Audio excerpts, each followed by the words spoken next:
Aynen, kalsın öyle, servoya kullanırız.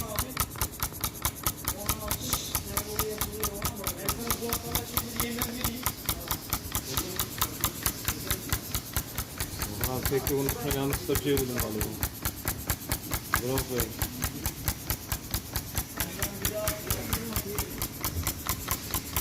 Beklemeye aldıydım.